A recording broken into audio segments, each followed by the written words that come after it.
Welcome to the Forgotten Narrator. Alright, let's talk about one of the most mythic and haunting chapters in Warhammer 40k lore, the Primarchs. These weren't just superhuman warriors.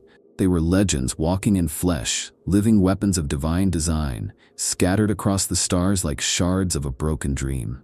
Crafted by the Emperor himself, to be his sons, his generals, his legacy. And yet somehow, they slipped through his fingers. They are often called the Lost Sons, and not just because two of them vanished from all records. Every single one of them, in their own way, was lost, to war, to pride, to fate, to time. So who were they really? Why were they created? And how did something so perfect go so heartbreakingly wrong?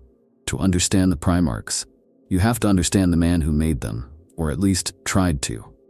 The Emperor of Mankind. Just saying that title out loud feels heavy, doesn't it? Not just a king or a warlord, but a being who operated on a scale so massive, so layered with intent, that even now, 10,000 years later, we're still trying to figure out what he was really doing. And at the heart of his grand vision of uniting humanity, of breaking the chains of ignorance, superstition, and alien influence, stood the Primarchs. They were never meant to be ordinary. They were the linchpins of a future that was meant to last forever. The Primarchs weren't just super soldiers. They were icons, living ideals, each crafted to embody a piece of the Emperor's perfect vision for humanity. Every one of them was supposed to be a paragon, a demigod molded not only with unmatched physical and psychic prowess, but with the personalities, instincts, and intellects suited to govern, to lead, to conquer. The Emperor didn't want generals, he wanted mythic figures. Think about that. He wasn't just building an army, he was building symbols, legends, future gods dressed in the language of reason and science. And that contradiction, rational myth, sits at the core of everything about the Primarchs. Some fans argue that the Emperor designed the Primarchs as tools, that for all the talk of them being his sons, they were more like chess pieces, each assigned a specific role. Guilliman, the administrator, Russ the executioner, Dorn the fortress builder, and so on. It's tempting to fall into that neat categorization, but it feels too clean, too clinical, because when you really dig into their stories, you see people, not just constructs. They loved, they hated, they questioned. That doesn't just happen if you're making pure instruments. That happens when you create something too close to yourself. Others believe that the Primarchs were attempts at cloning the Emperor himself, fragmenting aspects of his own soul or power into individualized forms. It would explain a lot: their psychic potential, their charisma, their terrifying presence on the battlefield. But if that's true, then creating them was also an act of division, of breaking himself into pieces. And maybe, just maybe, that's where things first went wrong. Because can perfection survive when it's scattered? What's fascinating is how little we truly know about the process. All we get are whispers, bioalchemical vats, warp manipulation, lost technologies from the dark age of technology. Some fans even speculate that the Emperor used forbidden knowledge, possibly even chaos itself, to pull off something so grand. It sounds crazy at first, but think about it. Why else would chaos be so deeply invested in tearing this project apart? Maybe they saw their own fingerprints in the Emperor's masterpiece and wanted to claim it back. Or maybe they just feared what humanity could become if the Primarchs succeeded.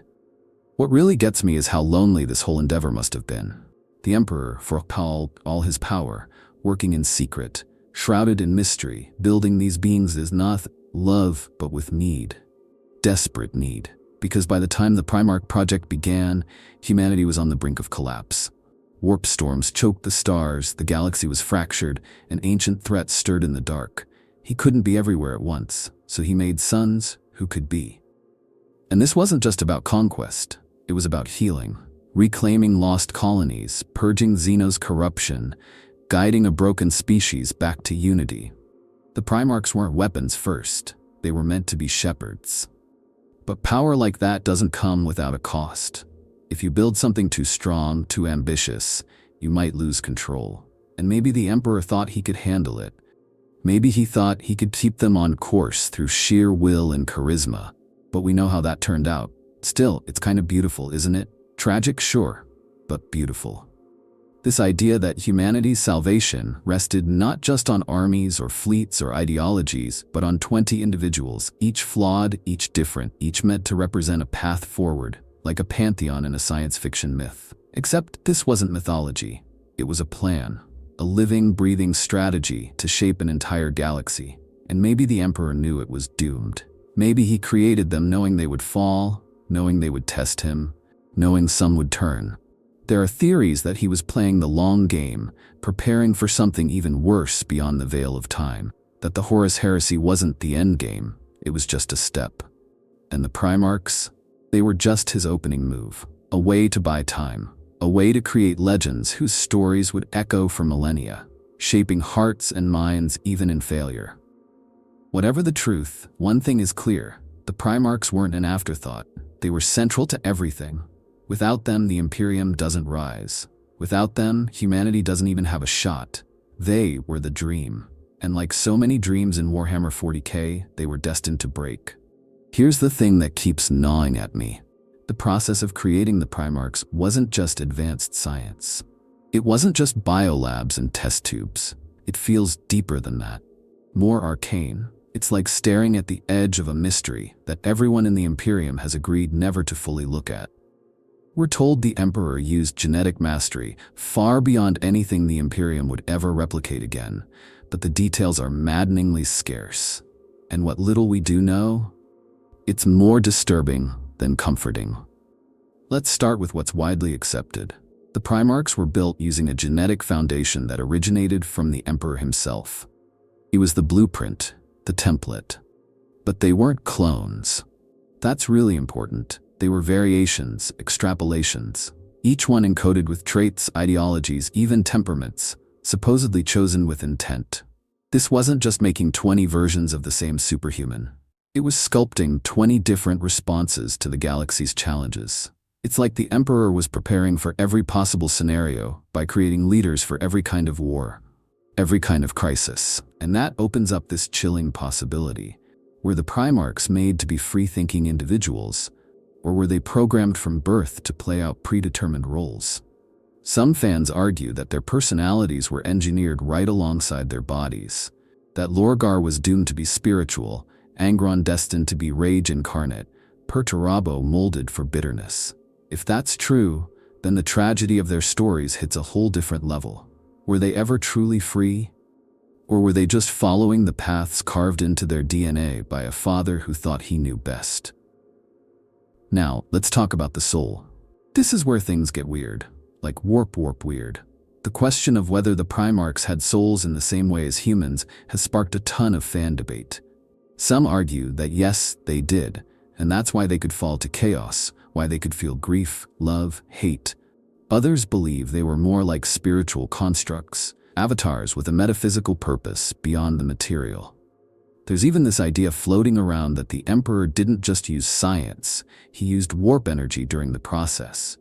That he might have bound aspects of the warp into each Primarch to amplify their power. If that's true, then he was playing with the very thing he claimed to oppose. And honestly, it would explain a lot. The psychic sensitivity, the unnatural charisma, the way some of them had such intense destinies wrapped around them. You look at Magnus, or the way Horus became the chosen of the Chaos Gods, and you start to wonder if that wasn't just a flaw in the system, but a feature, like they were lit with a fire that came from beyond the veil.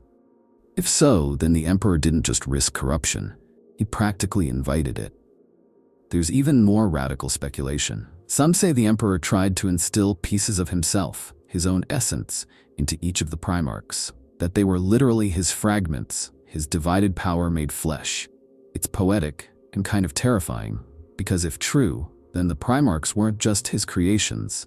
They were him, in part, and their failures weren't just their own, they were his. That might also be why the process was never repeated. Not really. The Adeptus Astartes, the Space Marines, they were made using gene seed derived from the Primarchs, but they're just shadows compared to the originals. Even the Primaris Marines with all their new tech and refinements are still several steps below. The process that created the Primarchs was lost, or buried.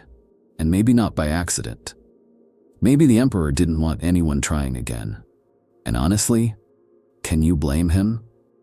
If you'd gone that deep into forbidden knowledge, into playing God and soul-crafting legends, and then watched it all unravel, watched sons you raised to be saviors become butchers, you'd probably want to erase the blueprint too.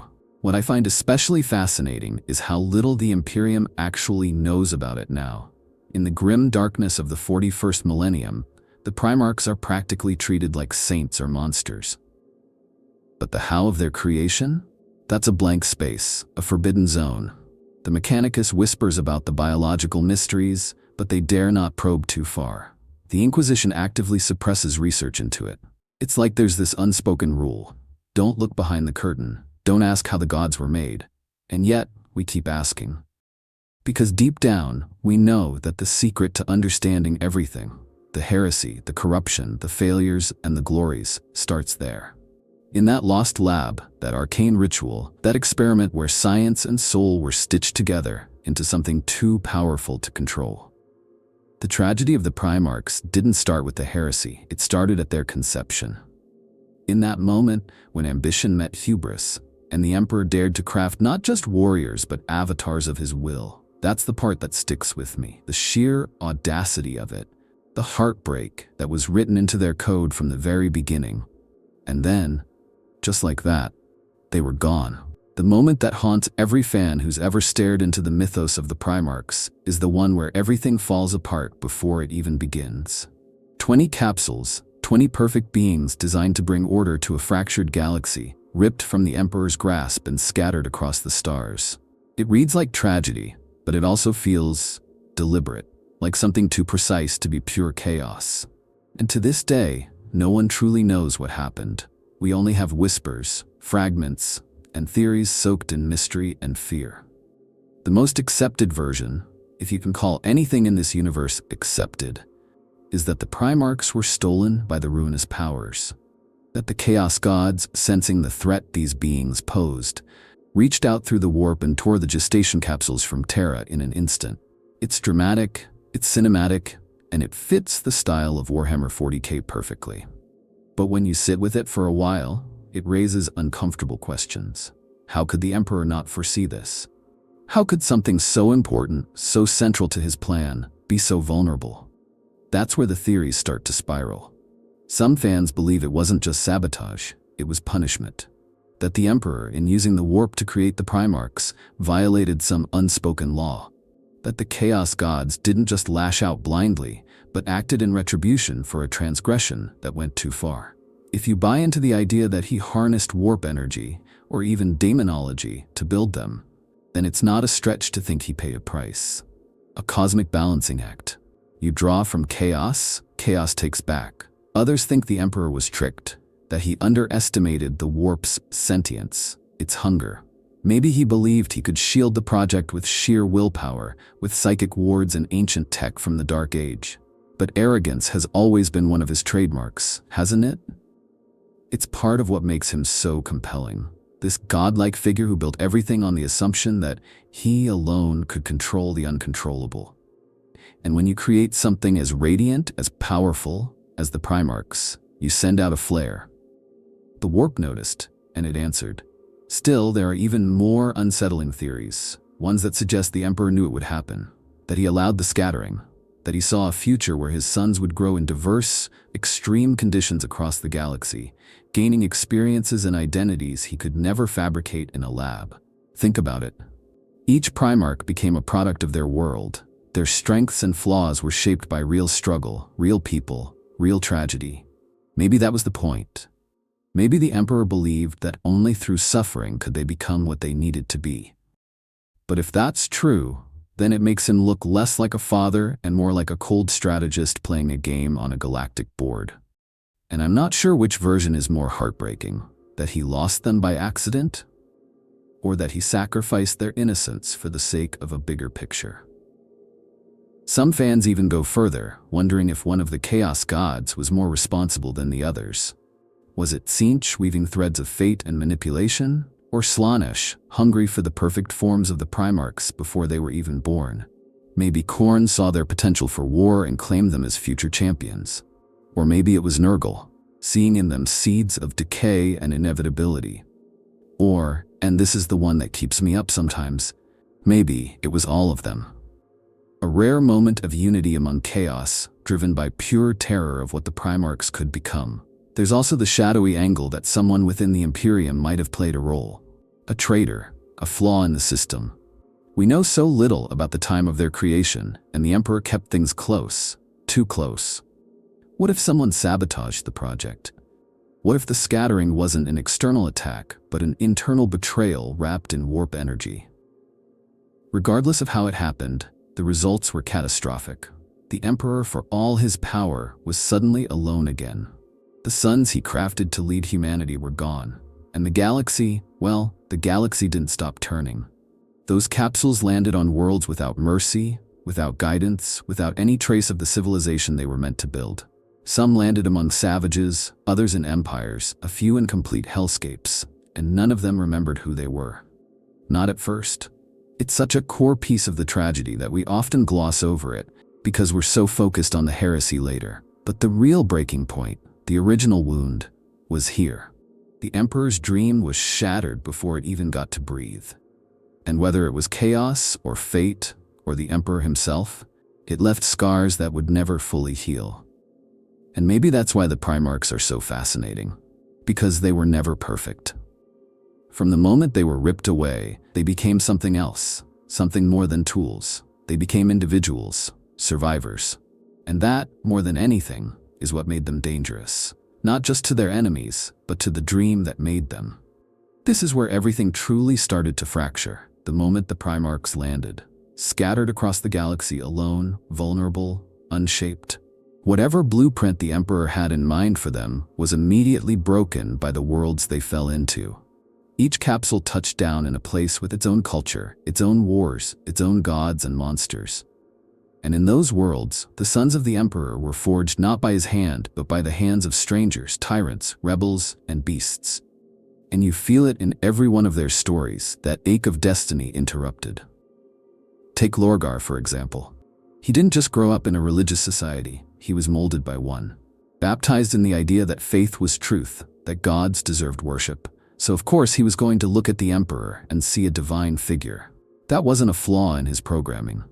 It was a result of the culture that raised him. And when the Emperor rejected that devotion, it wasn't just a reprimand. It was a betrayal of everything Lorgar had been taught to believe.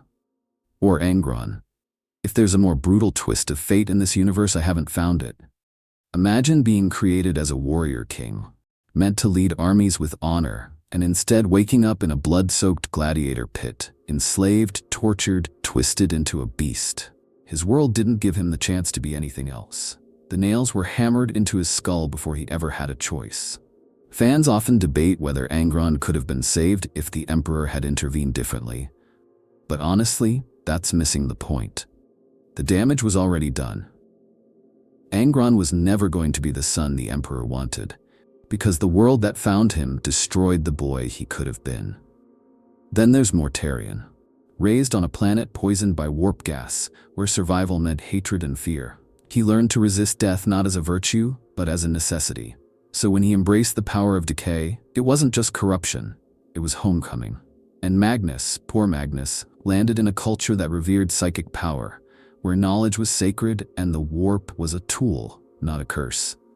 Is it any wonder he couldn't understand why the Emperor demanded secrecy, silence, suppression? What's wild is how the exact same circumstances that gave some Primarchs their strength also planted the seeds of their downfall. Vulcan, raised by a peaceful and noble people, became a protector, but also struggled to reconcile that with the savagery of war. Perturabo, surrounded by distrust and manipulation, became a master of siegecraft, but filled with bitterness and paranoia. The planets shaped them, twisted them, nurtured and scarred them in ways the Emperor could never undo. And that's the tragedy, right? The Emperor built these beings with intention, with precision. But he didn't account for chaos, not just the warp, but the chaos of culture, of experience, of trauma. He thought he could reclaim them and mold them back into his design. But people aren't blueprints. Once you've lived a life, you can't be reset. You carry those memories, those beliefs, those scars, and the Primarchs, no matter how powerful, were no exception. That's one of the things I love most about the lore. These godlike figures are so deeply human, precisely because they were broken by the very human things around them. They grew up in isolation, often surrounded by people who feared them, revered them, or tried to use them. Their understanding of morality, loyalty, even love, none of it came from the Emperor. It came from the dirt and blood of the worlds that found them. Fans have spent decades debating which Primarchs might have turned out differently had they landed elsewhere. Would Conrad Curzay still have descended into madness if he'd been raised on a world of peace instead of crime and fear? Would Fulgrim have resisted corruption if he hadn't grown up with a desperate need for perfection? The what-ifs are endless, and they hurt because you start to see just how fragile the entire plan really was. And that's the thing. The Emperor's plan was based on the illusion of control. He believed he could shape destiny, that genetics and divine will would be enough. But the galaxy doesn't care about plans. It's wild and cruel and messy. The worlds didn't bend to his vision. They swallowed it, reshaped it, and spit it back out in 20 different forms. Even the so-called loyalist Primarchs weren't untouched by this. Rogel Dorn's stoicism, Roboute Guilliman's obsession with order, Lion L. Johnson's aloofness, they all came from the cultures that raised them. These weren't inherited traits. They were survival mechanisms. Adaptations. And while they served the Imperium in many ways, they also created cracks in the foundation. Brothers who couldn't understand each other, who clashed not just ideologically, but emotionally. So when you think about the scattering of the Primarchs, don't think of it as a single event. Think of it as 20 separate origin stories, each one a fork in the road that took the Emperor's dream and mutated it. And by the time he found them again, they weren't sons anymore. They were rulers, prophets, monsters, saviors. They were no longer just his creations. They belonged to the stars now, to their pain, their pride, their people. And nothing he did could change that. The reunions. That's where the myth meets the man. For all the grandeur and firepower that surrounds the Primarchs, the moment they each came face to face with the Emperor again is where everything gets intimate, personal, and honestly kind of heartbreaking. Because this wasn't just a military reconnection, it was emotional whiplash. For some of them, it was like being found after a lifetime of being lost. For others, it was the arrival of a stranger claiming to be father, master, God, depending on how you were raised. And the weight of that encounter shaped the path each Primarch walked after. Some of those reunions feel almost cinematic in how smooth they were. Vulcan, for instance, welcomed the Emperor like an old friend. There was warmth there, immediate loyalty. He'd grown up with values that aligned closely with what the Emperor wanted, or at least what the Emperor said he wanted. Same goes for Ferrus Manus and Roboute Guilliman. They didn't resist. They didn't hesitate. The father came, and they accepted him without question. In some ways, that made their arcs later even more painful.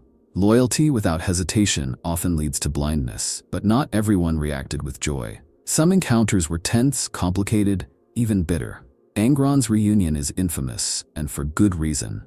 The Emperor arrived not to rescue him, but to take him. Not to free him from the butcher's nails, but to claim him for the Great Crusade. Angron had led a rebellion, fought for the only people who ever truly mattered to him, and the Emperor let them all die. Just watched. That's not a father. That's a warden. And Angron never forgot that. His hatred wasn't born in the heresy. It was cemented the day he was saved. Then there's Conrad Curzay. Oh man, that one hurts. The Emperor arrived like a judgment and curse, already unraveling, already haunted by his own prophetic visions, saw nothing but doom in his father's eyes. He didn't feel redeemed or accepted. He felt condemned. And what's worse, he probably wasn't wrong. The Emperor needed him as a weapon, not as a son.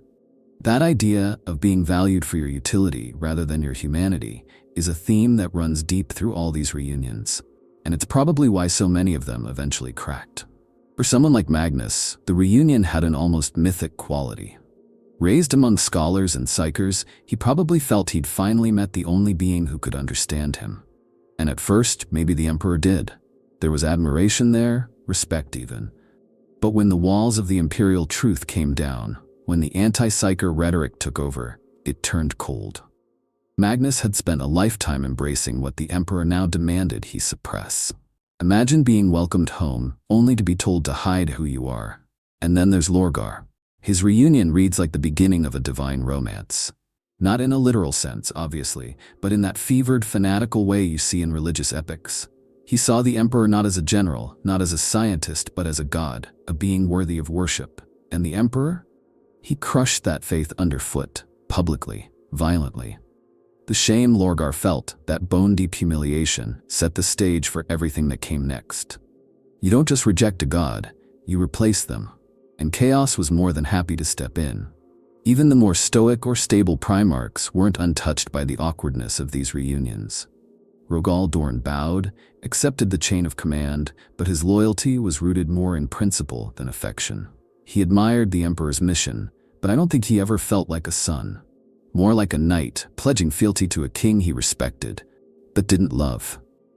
And the Lion? Don't get me started. That guy barely trusted himself, let alone some stranger claiming fatherhood. His reunion was all icy glances and quiet calculation.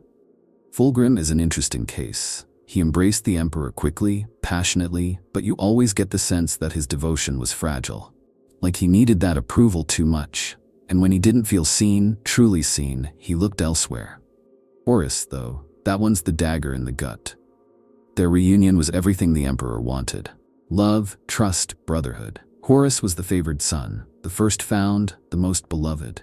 And maybe that's why his fall was so devastating. Because when someone you love betrays you, it cuts deeper than any enemy ever could. The fan base is split on how much of these outcomes were inevitable.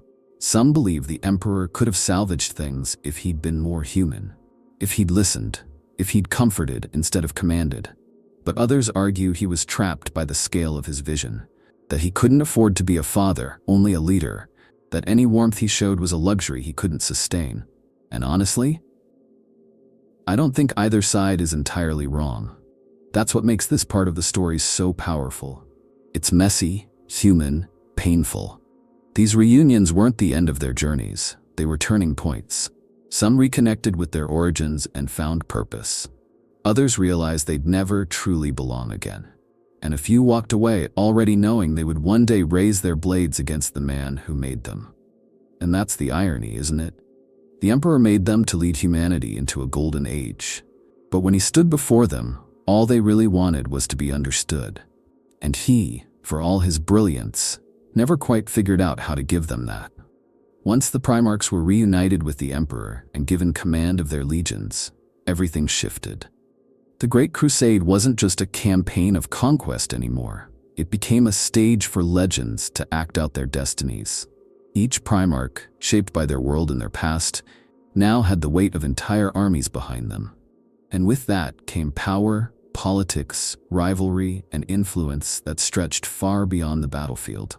You could feel it across the stars. This wasn't just a war for territory. It was a drama of personalities too big to be contained. What's fascinating is how different each Primarch's presence was within the Crusade. Some ruled like emperors in miniature. Roboute Guilliman, for example, didn't just lead the Ultramarines, he governed an empire. His command structure, his bureaucracy, his vision of civilization, all of it turned the Ultramar Segmentum into a functional realm within the Imperium. His influence wasn't just military, it was cultural, economic, even ideological. And honestly, a lot of the Imperium's current administrative systems are basically just echoes of what he built. Then you had someone like Horus. Charismatic, brilliant, he didn't need to rule planets, he ruled people. There's a reason he was named War Master. It wasn't just because he was the best general, it was because he could rally the other Primarchs. He was the only one who could walk into a war council full of demigods and have them actually listen. That's not strategy. That's presence. That's raw leadership. And it made his fall all the more horrifying, because when Horus broke, so many followed him without hesitation. But not every Primarch inspired through admiration. Rogal Dorn, for instance, led through duty and precision. He wasn't warm, he wasn't inspiring, but his loyalty was absolute, and his legion mirrored that resolve. When Dorn spoke, he didn't charm you. He commanded you. And sometimes that's exactly what the Crusade needed. A rock, not a flame. Others were more enigmatic. Corvus Corax, for instance, kept to the shadows, both literally and politically. His legion was precise and surgical, a ghost in the night. But among his brothers, he didn't try to dominate or steer. He moved on the edges, observing. The same could be said of Alfarius and Almagon, though with far more suspicion wrapped around them. The Alpha Legion didn't just fight wars, they played games behind the scenes. Manipulation, infiltration, subterfuge. That kind of approach made the other Primarchs uneasy, and for good reason. Some Primarchs became rallying points for their ideals. Lorgar preached faith. Even after his public shaming by the Emperor, he kept speaking, kept writing, kept building a spiritual narrative that echoed through his legion and beyond. In many ways, he was planting seeds, even before the heresy took root. Magnus represented the pursuit of forbidden knowledge. Fulgrim embodied perfection. Mortarion wore defiance like armor. These weren't just traits, they were banners. And their legions followed them with a kind of devotion that transcended logic. The relationships between brothers added even more complexity. You'd think being forged from the same source would make them united, but it often did the opposite. The Primarchs respected each other, sure, but they also clashed, sometimes bitterly. Perturabo envied Dorn. Lemonruss mistrusted Magnus. Crusade loathed hypocrisy, even in his brothers. These weren't petty rivalries, they were tectonic personality collisions that shaped the course of the crusade. And in the middle of all this was the Emperor. Distant, often silent, watching his sons rise into power structures of their own. Some fans theorized that he let it happen on purpose, that he wanted to see which ones could lead, which ones would fall. But if that's true, it backfired horribly. Because the more powerful the Primarchs became, the more isolated they felt from each other. And isolation breeds resentment. It's also worth noting how their legions reflected their character. The Space Wolves were wild and loyal, echoing Russ's fury and brotherhood. The Iron Warriors became cold and bitter, like Perturabo. The Word-Bearers absorbed Lorgar's faith and fanaticism. These weren't just soldiers, they were mirrors of their Primarchs' souls. And over time, those souls began to fracture. Even the so-called political Primarchs, like Guilliman or Dorn, weren't immune to the personal toll. They were carrying the burden of perfection, of leading beings that worshipped them, of executing the Emperor's vision while wrestling with doubts he never answered. And maybe the worst part is that they had no one to talk to about it. Who do you confide in when you're a demigod? The Great Crusade wasn't just a triumph of humanity. It was the stage where these larger-than-life beings had to wrestle with power, ego, loyalty, and loneliness. And as much as they built the Imperium, they were also building the cracks in its foundation. You can feel the tension in hindsight. Every act of glory carried a shadow. Every victory pushed them further from each other. By the time the heresy came, many of the Primarchs had already chosen their path, not because of a single moment, but because of the roles they had been forced into. Roles that magnified their best traits and poisoned them with their worst. And the saddest part? It all could have gone differently, if only they had been seen not just as weapons or icons, but as brothers, as sons, as people. The Great Crusade was supposed to be about unification, about bringing humanity back together under one banner, one vision, one emperor. But when the Primarchs stepped into their roles, it became something else entirely. It turned into a theater of personalities, each more overwhelming than the last. These weren't just generals directing fleets. They were symbols, embodiments of entire philosophies, each with a gravitational pull strong enough to warp everything around them. And while their authority was unquestioned on paper, in practice, things were far more complicated. You could feel the way their presence shaped their legions, not just in combat style, but in mindset, culture, even speech patterns. They were more than commanders. They were myths you could follow into hell. Think about how the Luna Wolves under Horus carried themselves, bold, confident, adaptable. It wasn't just training, it was him. His charisma filled every hall, every war council. Even his rivals respected him. Some feared him. And most, whether they admitted it or not, wanted to be near him. There's a reason the War Master title didn't go to Dorn or Guilliman, despite their competence. Horus had the intangible, the thing you can't manufacture. But that kind of influence came with consequences. A single word from a Primarch could shift an entire campaign or spark a crisis.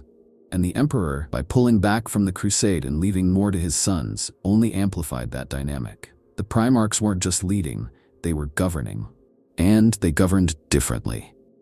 Robert Guilliman brought structure, turning his territories into blueprints for a new imperium. He wasn't just thinking about battles, he was thinking about taxes, food distribution, planetary law. Some fans see him as a bit dry, a bureaucrat in power armor, but I think that undersells just how visionary he was. He wanted stability. He was trying to build something that could survive without him. Then there was Dorn, unyielding, grim, methodical. He saw loyalty as a virtue, but it came with walls, emotional walls. His legion was like a fortress, disciplined, intimidating, not exactly warm. He clashed hard with Perturabo, who was just as brilliant but starved for recognition. That rivalry didn't just simmer, it boiled. You could see the cracks forming, long before the heresy. These weren't just ideological divides, they were personal wounds. The political landscape between the Primarchs was volatile. They weren't a united front. They were more like uneasy allies, sometimes cooperative, sometimes barely tolerating each other. Some clicked naturally, like Sanguinius and Horus. Their bond was real, built on respect and emotional openness. Others, like Russ and Magnus, were destined to tear each other apart. The psychic versus the barbarian. It was oil and water. And the Emperor, in his wisdom or blindness, never stepped in to mediate. Or maybe he couldn't. You had the quiet power players too. Guys like Korax, who didn't push politically, but still held immense weight in his own way. Or Vulcan, whose compassion was seen as a weakness by some, but gave his legion a moral compass that so many others lacked. And then there's Alfarius. Or Omegon. Or both. Who even knows? Their entire political presence was built on obfuscation. But that mystery gave them leverage. It made the others nervous, which, let's be honest, was probably the point. The Primarchs also acted like mirrors to each other. They judged one another constantly, measured themselves in each other's shadows. Lorgar lived in resentment after being humiliated. Curzay couldn't hide his loathing for the hypocrisy he saw in his brothers. Even Fulgrim, with all his charm, was constantly trying to prove something, to himself, to Horus, maybe even to the Emperor. You start to realize that these weren't just powerful men, they were fragile in their own cosmic way. And their legions, they weren't just following orders, they were adopting identities. You could see it in how the word-bearers shifted from philosophers to zealots, how the Iron Warriors sank deeper into bitterness, how the Emperor's children, once elegant, became obsessed with sensation. It wasn't the warp that caused these transformations, it was the Primarchs. The warp just came later and took advantage of what was already broken. It's also worth noting that not all influence came from military genius. Some Primarchs inspired through sheer presence. Sanguinius is the perfect example. The man had wings, sure, but it was more than that. He had a kind of purity, a hopefulness. People wanted to believe in him. He made even the darkest campaigns feel like they still had a spark of light. That's why his death later hit so hard. It wasn't just a tactical loss. It was spiritual. Looking back, you can almost map the downfall of the Imperium through the fault lines between these brothers. Not just who disagreed with whom, but why. Pride, neglect, envy, trust, those were the real weapons at play. The Great Crusade was a stage where the Primarchs didn't just lead, they performed. For each other, for their legions, for the ghost of a father who expected greatness, but gave so little back. And maybe that's why it all fell apart. Because you can give someone power, but if you don't give them connection, empathy, or even just a moment to breathe, that power starts to rot. The Primarchs weren't just gods in armor, they were lonely men trying to carry a galaxy on their backs, and no amount of glory could hold that weight forever. This is the part that gets overlooked too often. The fact that the Primarchs, for all their strength and size and psychic might, were painfully, achingly human. Not in the way they looked or fought, but in the way they felt. The tragedy of the Primarchs isn't just in what they became, but in what they had to carry along the way. Underneath the armor, the legend, the near-divine status, they were filled with doubt, ambition, longing, and in some cases, unbearable pain. And the worst part? Most of them had no idea what to do with those feelings. They were made to be more than men, but that didn't mean they were spared from the things that haunt men. Lorgar, for instance, desperately wanted love and approval. His entire arc, his obsession with faith, his eventual turn to chaos, can be traced back to that one moment of public shame from the emperor. It shattered something in him. Not his pride, but his sense of worth. He wanted so badly to be seen, to be understood, and when that didn't come, he looked elsewhere. That wasn't tactical, that was personal, that was pain. Then you have Fulgrim, perfection incarnate, or so it seemed. But what lies under the surface of someone obsessed with flawlessness? Insecurity. Deep, gnawing insecurity. Fans often talk about how quickly he fell to the temptations of Slaanesh, but that misses the point. He didn't fall because he was weak. He fell because he was already broken, and the idea of becoming perfect was the only thing keeping him upright. When you live in fear of not being enough, even godhood can feel like salvation. And what about Conrad Curzay? His story reads like a nightmare. A man gifted with foresight, cursed to see the worst in everyone, including himself. He didn't want to become a monster. He believed he already was one. Every time he killed, every time he delivered justice through terror, it was another act in a play he thought he couldn't escape. That's not villainy, that's fatalism. And when he finally died, he didn't fight it. He welcomed it. Because maybe, for once, it wasn't just another step in a prophecy he hated. Even Horus, the Golden Sun, the War Master, the Beloved, carried a burden that most people couldn't imagine. He wasn't just the Emperor's favorite. He was the example. The one everyone else had to measure up to. That kind of pressure breaks people. And when he fell, it wasn't just betrayal. It was release. For the first time, he could be more than what others expected of him. That doesn't justify anything, of course, but it does explain why his descent was so complete. It wasn't just anger, it was exhaustion. And Magnus, God Magnus, his arc is almost Shakespearean. He loved knowledge, loved truth, believed in the nobility of the mind, and that love destroyed him. He tried to do the right thing. He tried to warn the Emperor, and he got punished for it. Not just punished, damned. Imagine believing that you're on the side of light, only to be cast as the villain. That kind of betrayal doesn't just wound, it corrodes. Even the so-called loyalists weren't spared. Rogal Dorn buried himself in duty so deeply that he forgot how to feel anything else. After the heresy, he became a shell of himself. There's this fan theory that the reason Dorn became so obsessed with fortresses and defenses wasn't just tactical. It was psychological. He was trying to build walls around his own trauma. If he could make the Imperium unbreakable, maybe he wouldn't have to face what had already been broken inside him. And Guilliman, he seems so composed, so rational. But in the wake of his resurrection, the bitterness seeps through. He looks at what the Imperium has become, and it sickens him. The thing he helped build is now a parody of his ideals, and he's forced to lead it anyway. That's not victory. That's quiet despair, wrapped in obligation. The more you dig, the more you realize the Primarchs weren't made to feel safe. They were made to be useful. And that's the root of so much of their internal suffering. They were denied the right to be vulnerable, to fail, to ask for help. And when they did show emotion, it was often used against them, by enemies, by fate, even by their own father. The Emperor didn't teach them how to be human.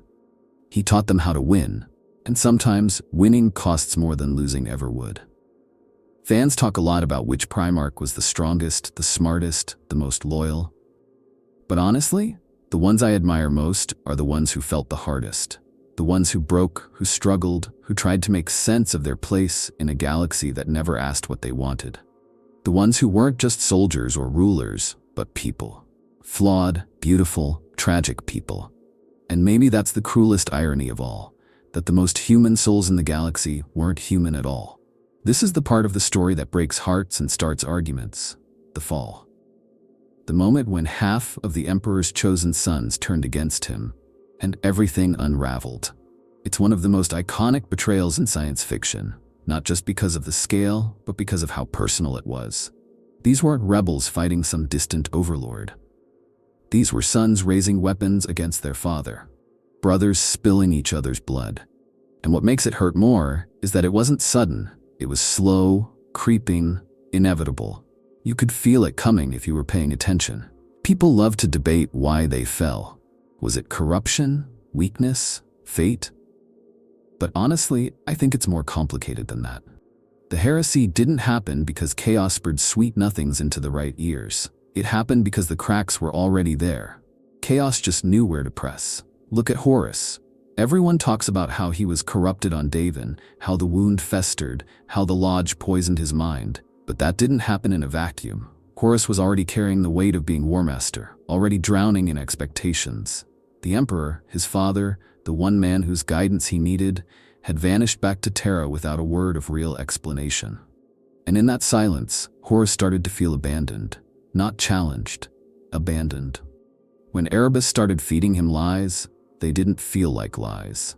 They felt like confirmation of what he already feared, that he'd been used, that the Emperor didn't trust him. That pain opened the door, and Fulgrim.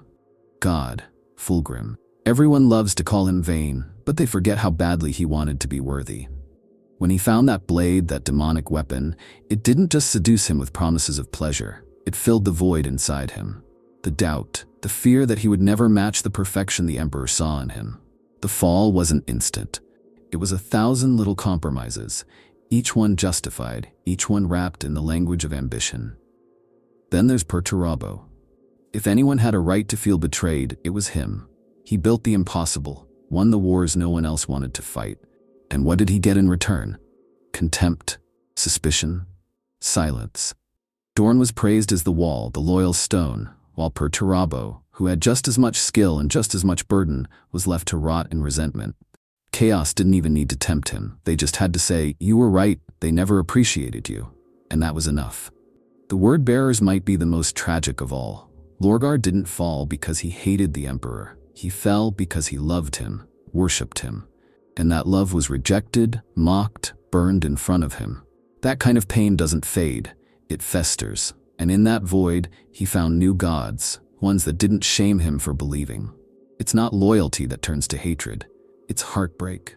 But here's where it gets even messier. Were the Primarchs doomed to fall? Was it in their blood? Or was it in their raising? That nature versus nurture debate is huge in the fandom, and I honestly think the answer is both. The Emperor created them with certain traits, archetypes almost. Angron was built for war, Kurz for judgment, Magnus for psychic mastery. But then he threw them into worlds that distorted those traits into something else. And when he found them again, he didn't heal them, he used them. And let's not forget how little emotional support they had. These weren't just military leaders, they were men trying to make sense of themselves in a galaxy that treated them like tools. The Emperor didn't sit down and talk to them about their doubts. He gave them orders. He expected results, and the moment they faltered, he punished or ignored them. No wonder they turned to something else. Something that whispered, "We see you, we understand." Some fans argue that the heresy was inevitable, that the Emperor's plan was always flawed because it relied on beings with too much power and too little guidance. Others think it could have been prevented if the Emperor had simply been more present, more human. I'm torn. On one hand, the signs were all there. On the other, it feels like the whole thing was built to fail. Like the Primarchs were created to be heroes, but never taught how to live as people. What haunts me most is how many of them didn't fall out of greed or ambition, but out of pain. Angron didn't join Horus because he wanted power. He joined because someone finally offered him brotherhood. Kurz didn't descend into madness because of chaos. He did it because he was already broken and no one ever tried to save him. Even Magnus, who genuinely believed he was doing the right thing, was punished so brutally that his entire worldview collapsed. And yet, despite it all, there's still this lingering question. Could they have been saved? Could one kind word from the Emperor have stopped Horus? Could a different assignment, a little recognition, have pulled Perturabo back from the brink? We'll never know. And maybe that's the point. The heresy isn't just a war story, it's a tragedy. Not because evil won, but because the heroes were never given a chance to be whole. The Primarchs weren't demons when they turned. They were men who'd carried too much for too long, and when the darkness finally whispered their names, they listened. Not out of hatred, but out of exhaustion, out of grief, out of a desperate, aching need to matter. And that's what makes their betrayal sting so much. Not that they did it, but why they did. Ah, yes, the Great Silence, the missing sons. The 2nd and 11th Primarchs. If there's one mystery in Warhammer 40k that consistently sparks the wildest speculation and deepest frustration among fans, it's this one. We know they existed. Their numbers were there from the beginning. Their gene seed was real. Their legions were formed, and then nothing. Erased, purged, forgotten on purpose. And what makes it so haunting is that the lore doesn't just omit them, it hides them. It wants you to wonder, and it's that deliberate absence that makes the loss feel even more intense. There are records, kind of, moments where they're referenced briefly, almost accidentally, in older texts. Some of the surviving Primarchs mention them, but always in vague tones. Perturabo once spoke of 20 brothers.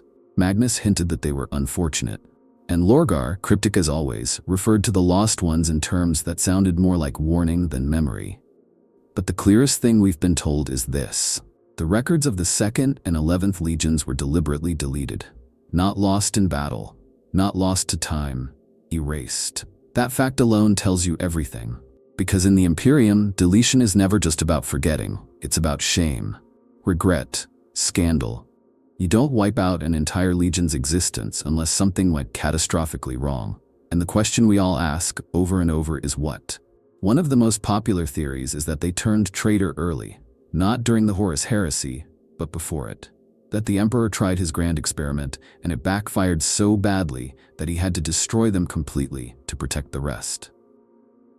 This idea paints the missing Primarchs as cautionary tales, prototypes gone rogue. Maybe they tapped too deeply into the warp, or developed ideologies so dangerous that even chaos hadn't touched them yet. It's the idea that they weren't victims, they were mistakes. And the Emperor, cold and pragmatic as ever, removed the evidence before it could spread.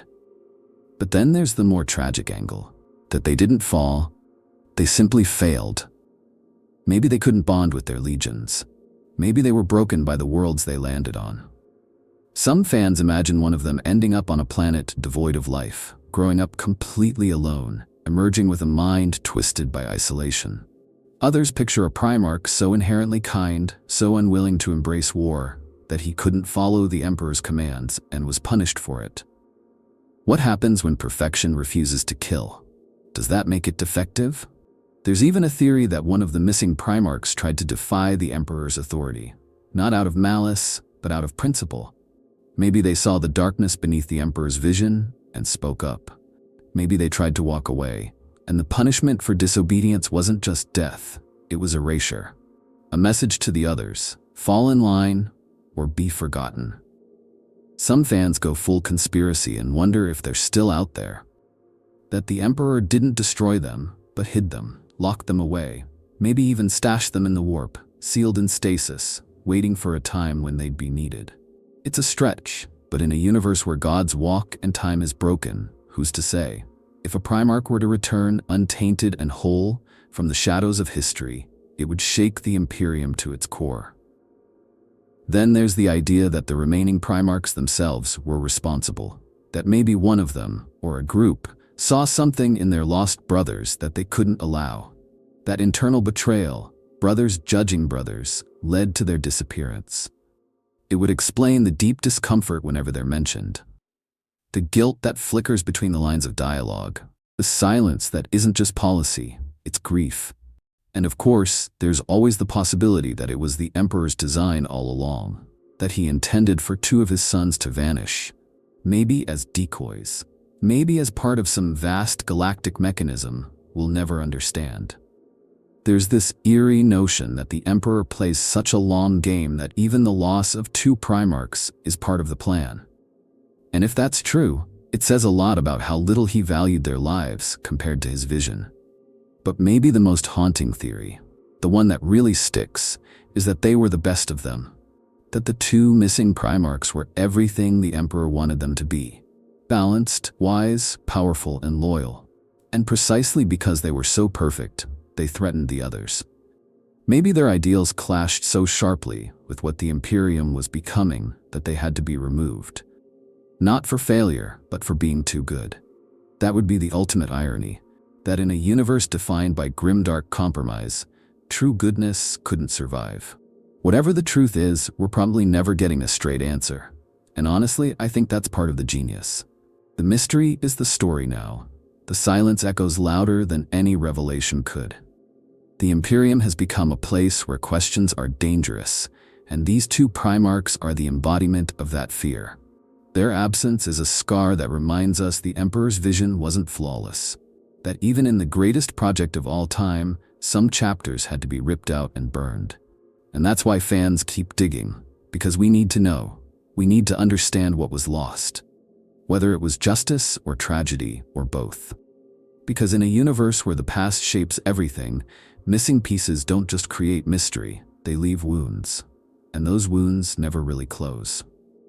There's one more layer to the story of the Primarchs that I keep coming back to. Their legacy. Not in the statues or the imperial cult, not in the formalized histories or forbidden tomes, but in the way their actions continue to echo through the galaxy. Long after most of them are dead, missing, or worse. It's like they were never allowed to stop being relevant. Even when they're gone, they're still shaping wars, ideologies, entire subfactions. It's haunting, in a way, like they were cursed to be eternal, whether they wanted it or not.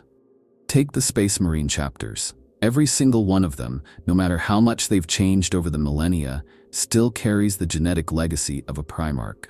And it's not just DNA, it's attitude, behavior, doctrine. The Ultramarines still reflect Guilliman's obsession with structure and order. The Blood Angels still wrestle with Sanguinius's grace and his curse. The Iron Hands are still trying to be more machine than man, like Ferrus Manus once tried to be. It's like the Sons of the Suns are stuck reenacting the same emotional cycles, over and over. They're not just fighting wars, they're living out trauma they inherited. And it's not just the Loyalists. The Traitor Legions still feel the pull of their creators in everything they do. The Emperor's children aren't just followers of Slaanesh. They're echoes of Fulgrim's perfectionism, taken to its most grotesque extreme. The Word-bearers didn't just fall to chaos. They built an entire faith around Lorgar's wounded devotion. The Night Lords are still spreading fear the way Curze once did, not because it's efficient, but because it's all they've ever known. It's like none of them ever figured out how to be anything other than what they were born into. And maybe that's the real curse of the Primarchs. Not just that they were shaped by their father and the worlds they landed on, but that everything they touched was shaped by them forever. The Imperium they helped build is still ruled by the consequences of their actions, their ideals, their betrayals. Guilliman came back from the dead and found an empire in his image, but not his intention. He built an efficient machine, and the machine outlived the soul. Even the mysterious ones, the ones lost to time, continue to inspire endless speculation and debate. Fans create entire alternate timelines based on what would have happened if the 2nd or 11th Primarchs had survived. Would they have changed the tide of the heresy? Could they have unified the brothers before the cracks split too wide? Some people even believe they'll return one day, hidden away, waiting for a final reckoning. It's pure fan theory, but so much of this universe is kept alive by those kinds of questions. We fill the gaps because the story invites it, because it hurts that it's unfinished. And then there's the Emperor himself. His legacy is tangled with theirs so deeply, it's hard to separate where his influence ends and theirs begins. Was he a visionary betrayed by his own creations? Or was he a manipulator who played his sons like pieces on a galactic board and discarded them when they cracked? The fandom is split, and honestly, so am I. Sometimes I think he really did love them in his own cold, utilitarian way. Other times, I think he never saw them as anything more than weapons wearing human faces. Either way, the result was the same. Sons who never truly felt seen, who were expected to be flawless in a world that demands sacrifice. Some of them are still out there. Vulcan, maybe? Leman Russ, hunting in the void. Lion L. Johnson, recently awakened, already moving through the shadows. These aren't just survival stories, they're unfinished arcs. Open wounds. There's this desperate hope that maybe, just maybe, someone will come back and make it right. But the grimdark truth of 40k rarely allows for that kind of closure. More often than not, when a Primarch returns, they come back to a world that no longer fits the dream they once had. And yet, we keep hoping, we keep reading, we keep imagining what could have been. That's what makes the Primarchs more than just lore. They're mythic, sure, but also deeply, intimately relatable. They failed. They broke. They turned on each other. But through all that, they kept trying. And isn't that the most human thing of all? I think that's why I'll never get tired of them. Not because of the power fantasies or the epic wars, but because they carry the weight of impossible expectations and still manage to feel real. Because they remind us that even the strongest can fall, that even gods can be lost, that sometimes legacy isn't about victory, it's about how long your shadow stretches after you're gone. And in that sense, the Primarchs never truly left. They're in every decision, every war, every whispered name on a dying world. Not just sons of the Emperor, but echoes of a dream that the galaxy can't seem to forget, no matter how much blood it's buried under. So where does that leave them? The Primarchs. In the eyes of the Imperium, they are icons, saints, traitors, warnings. Their statues rise over worlds they've never set foot on. Their names are chanted in prayers and curses alike, and their stories are told to inspire awe or fear, depending on who's speaking. To the Imperium, they are myth made flesh. But to us, the fans, the lore divers, the ones who see the cracks in the marble, they're something else entirely. They're a reflection of everything that Warhammer 40k really is beneath the bolter porn and grimdark slogans. They're what happens when you take perfection and throw it into a world that demands compromise. They were created to be flawless, but the galaxy they were meant to save didn't want flawlessness. It wanted tools, weapons, legends. The Primarchs were all three, but they were also men, and that's what gets to me every time.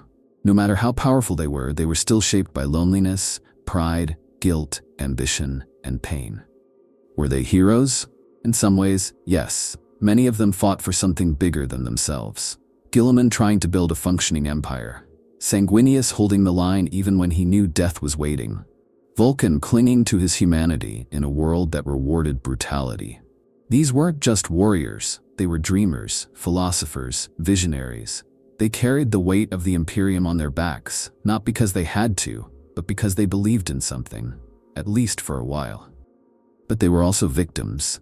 Victims of the Emperor's silence, of the impossible standards they were held to, but of the brutal realities of a universe where compassion gets you killed and loyalty often goes unrewarded. You look at someone like Angron, and you don't see a villain. You see a man who was never given a choice. You look at Magnus, and you don't see a heretic. You see a scholar who was punished for trying to protect the very thing that doomed him. Even Horus, the ultimate traitor, was a son begging to be heard, too broken to understand the consequences until it was far too late. And above all else, they were instruments, designed to serve, bred to obey. It's easy to forget how little agency most of them actually had. They didn't get to choose their paths, not really. Their personalities were sculpted in labs, then hammered into shape by planets they never asked for and wars they never started. The Emperor didn't raise sons, he built answers. And when those answers stopped aligning with his vision, he didn't adapt, he abandoned them. That, to me, is the real tragedy. These weren't monsters. They were people, trying to be something more in a galaxy that refused to let them. Some succeeded. Some broke. Some are still out there, caught in endless war, half remembered by the Imperium they helped forge. And some were erased entirely, as if they never mattered at all. And yet we remember. We, the fans, the readers, the lore-hungry obsessives, we keep their stories alive. We debate their choices. We grieve their losses. We argue over their motivations and mourn their downfalls, like they were old friends we couldn't save. That's the beauty of the Primarchs. They're not just characters, they're questions. What does it mean to be created for greatness? What happens when you fail? Can you still be noble if you were made to serve? Can you be guilty if you were never free? There's no single answer. That's why they matter. So whether you see them as gods, demons, brothers, victims, or pawns in a game too big to win, just remember, they were the heart of the Emperor's dream. And like everything in Warhammer 40k, that dream was soaked in blood, built on silence, and destined to burn. If you enjoyed this dive into the tragedy and legacy of the Primarchs, make sure to hit that like button, subscribe for more Warhammer lore, and let me know in the comments, who's your favorite Primarch and why? I'd love to hear your take. The galaxy is vast, the stories are endless, and together we keep the flame alive.